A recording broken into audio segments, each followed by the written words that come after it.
Pozdravljeni iz ljubljanskega studia 136, to so Vesti na vesti. Državni zbor je na zaprti seji razpravljal o Sloveniji in Hrvaški. Kaj so govorili, ne vemo, saj so morali poslanke in poslanci pred dvorano odložiti celo svoje mobilne telefone. Slovenija pa je že pred sejo sprostila hrvaška pogajanja z Evropsko unijo. Za zaprto sejo vsi niso bili zadovoljni, posebej Zmago Jelinčič. To, da se skriva pred slovensko javnostjo, vse skupaj je navadna svinjarija in to se ne bi smelo dogajati. Ampak vlada imamo tako, kakršno ste izvolili. Dragi Zmago, politiki ste pač svinje. Kako naj bi izvolili karkoli bolj čistega? Bolj zadovoljni so bili člani strank vladne koalicije, zaresni Franci Kek se je pred sejo še malce okrepčal.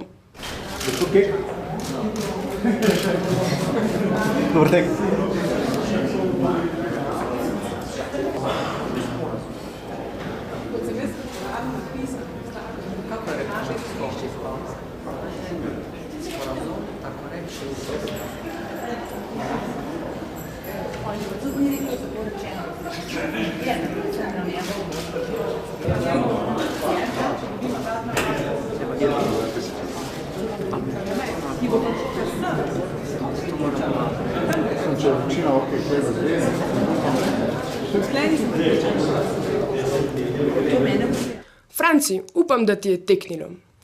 Bolj konstruktiven je bil prvak SDS Janez Janša, ki pravi, da je osnutek arbitražnega sporazuma s Hrvaško slabši od drugega predloga evropskega komisarja Ollija Rehna in izrazil pričakovanje, da ga bo vlada še popravila.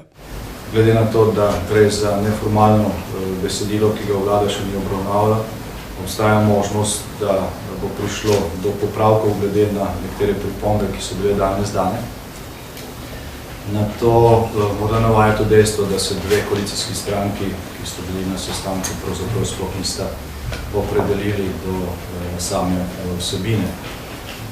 Pa tudi sicer je bil ta sestanek sklican 3 tedne prepozno, kajti dogajanja in dogovarjanja med Slovenijo in Hrvaško so v tem času dobila svoje pospeške, svoje oblike, svoje obljube in tudi svoje zaveze in za nazaj je stvari zelo težko popraviti.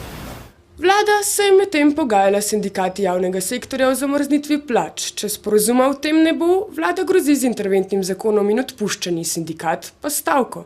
Tako se lahko zgodi, da se bodo hkrati na cesti znašli delavci, upokojenci in zaposleni v javnem sektorju. Rešitev, ki jo predlaga Janez Janša, so predčasne volitve. Torej, nismo napovedali tega ukrepa jutri, mi smo zelo jasni v zvezi s tem. Pričakujemo od sedanje vlade, da bo ravnala odgovorno v tem času. Prav tako bi opozoril na to, da tisti, ki ste oziroma ki so poročali o tem, da bi predčasne volitve povzročile politično nestabilnost in politično krizo, da je običajno ravno obratno. Predčasne volitve so posledica politične krize, skoraj nikoli drugače do njih ne pride in predstavljajo svojevrstno razrešitev te krize. A predtem je vlada strani opozicije dobila še 2 meseca časa. A ni to malo veliko? Njim tudi, če bi 1 let dal časa, ne bi bilo zadost. Kako bo Slovenska demokratska stranka ravnala, je odvisno od tega, ali se bo naša ocena razmer, ki je precej natančna v tej izjavi sveta, v naslednjih 2 mesecih spremenila. Torej, nismo napovedali tega ukrepa jutri, mi smo zelo jasni v zvezi s tem. Pričakujemo od sedanje vlade, da bo ravnala odgovorno v tem času. Do takrat bo Slovenija, kot rečeno, najverjetneje doživela še kakšno stavko. O tej temi je govoril tudi sindikat zobozdravnikov. Stavko zaradi nestrinjanja s spremembo zakonodaje so napovedali za 1. oktober. Vendar se še niso odločili, ali jo bodo tudi izpeljali. V 48 urah boste izvedeli vse. Se pravi, stavka je še vedno v zraku. Tudi rešitve so v zraku, vse je v zraku, tudi kisik. Pa dušik, pa ogljikov dioksid, pa argon, pa... Lahko sem bereš naprej. Okay. Končalo se je sojenje zakoncema Darinki in Janezu Vodušku. Sodišče ju je spoznalo krivo za smrt njune še ne 2,5-letne hčere Martine. Ko so jo reševalci pripeljali na urgenco, je bilo njeno telo polno brazgotin. 3 ure po sprejemu pa je zaradi gnojnega vnetja ledvic in hrbtenice, malokrvnosti in splošne oslabelosti umrla. Po prepričanju sodišča sta za smrt kriva mati Darinka in njeno leto dni mlajši mož Janez Vodušek, ki je kruto ravnanje s hčerjo dopuščal. Darinka Vodušek je bila obsojena na 8,5 let zapora, Janez Vodušek pa na 3,5 leta. Zakaj ne dobijo dosmrtne taki ljudje? Jaz ne razumem. Moram reči, da smo glede na potek tega kazenskega postopka nekaj podobnega pričakovali. Kar se tiče krivde, glede kazni ne, kazni se mi zdi izrazito previsoka. Odvetniki obsojeni zakoncev napovedujejo, da se bodo pritožili. Ni dokazov, da je moj varovanec storil obravnavano kaznivo dejanje in zaradi tega sem pričakoval oprostilno sodbo. Ko dobimo obrazložitve sodbe, se bom vsekakor pritožil na višje sodišče in zahtevo, da višje sodišče opravi glavno obravnavo. O festivalu za 3. življenjsko obdobje vabilo dneva Andrej Jus. Od 30. septembra do 2. oktobra bo v Cankarjevem domu v Ljubljani potekal tradicionalni festival za 3. življenjsko obdobje. Odprt bo od 9. ure zjutraj do 18. ure zvečer. Festival je edina in največja tovrstna prireditev v širšem evropskem prostoru. Hkrati je ta festival za 3. življenjsko obdobje edina prireditev, ki posveča veliko pozornosti družbenim vprašanjem starejše generacije in se zaveda pomembnosti ter pomena njene modrosti in izkušenosti. Sklop 3-dnevnih prireditev povezuje vse generacije preko predavanj, delavnic, okroglih miz in kulturnih dejavnosti, pa se kaže ustvarjalnost tako starejše kot tudi mlajše generacije. Festival sodeč po številkah dobesedno poka po šivih.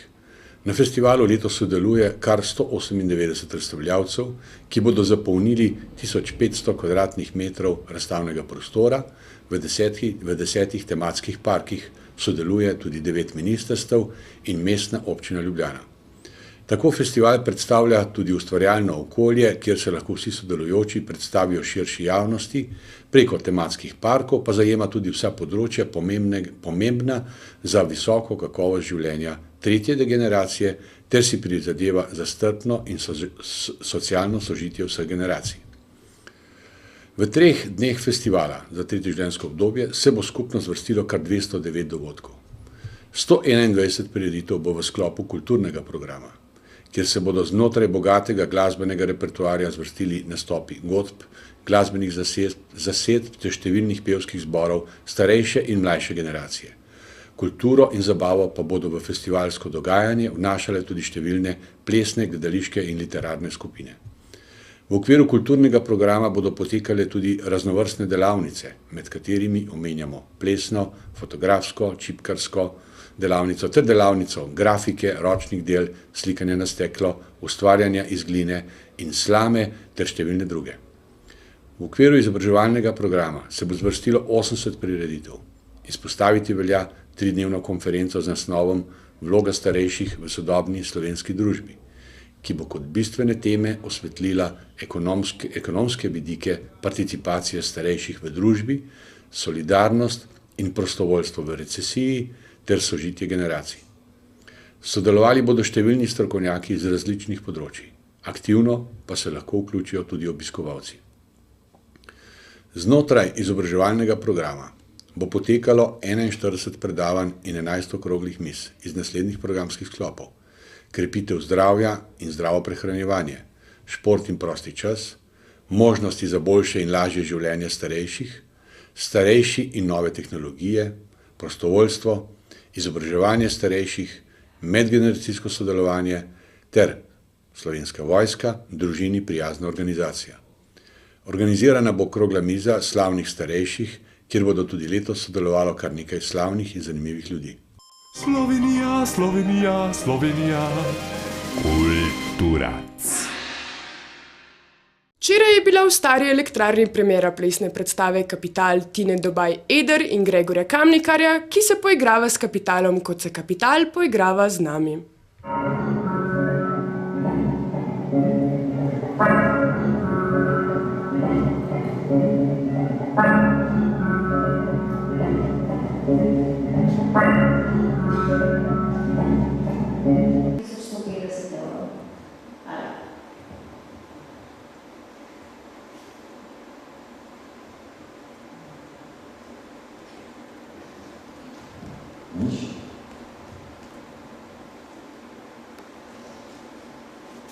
Najlepša hvala, da ste se udeležili predstave v tajniški del. In še vreme, danes je dan za kolo! Iz ljubljanskega studia 136, to so bile Vesti na vesti. Pa srečno na kolesu!